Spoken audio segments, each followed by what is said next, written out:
What percentage, and John, this is probably going to be for you, what percentage of Christians are young earth thinkers versus not young earth? Oh, that'd be an easy 12.253%. Niner? Did I catch a niner in there? What percentage are young earth? Yeah, why don't you define young earth? Of Christians. Of Christians.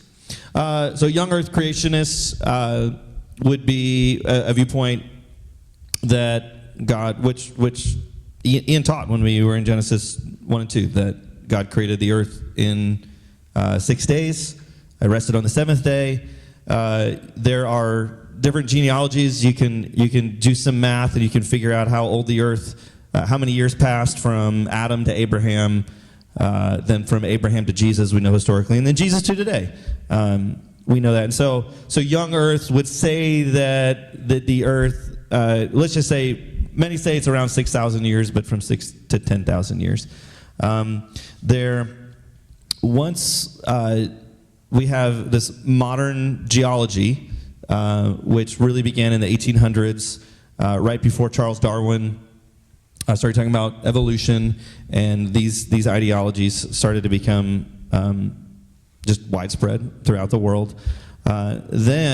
So up until that point, young earth creationism was the predominant view among Christians, hands down. You were an outlier if you thought anything else.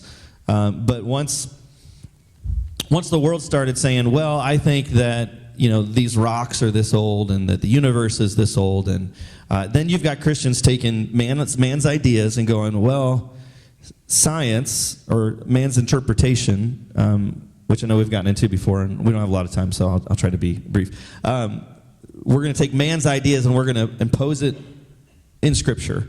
And that's how you get views like, well, maybe God used evolution. So you've got the gap theory. Maybe there's a big gap of time of millions of years between Genesis 1:1 and 1:2. Or day-age theory. Well, a day, that might not mean a day. That might mean millions of years. And so you really have the last 200 years of our history of these views becoming more and more predominant in society, and to where it's just assumed. If you watch a documentary or any type of TV show, you'll hear it everywhere. Like, well, dinosaurs, when dinosaurs roamed the earth 65 million years ago. And it's just something that, I grew up I was a kid in the 90s, and it's just something that you just kind of believe because that's what you're taught and that's what's shown. And so I would say, I can't give an exact percentage to that, but I think that really Genesis is foundational to our faith. And Genesis 1 through 11 especially. And I think creation, God as creator, is foundational. And so I think when you look at the state of the world and how the foundation of our faith has been attacked, and really what we see in the world today are really just symptoms of that problem, that the foundation of our faith has been attacked. I would say that there are very few young earth creationists, if I were to guess, because people don't think it's a major issue. That what I believe about creation, what I believe about Genesis, is really inconsequential. But it is of vital importance. Can you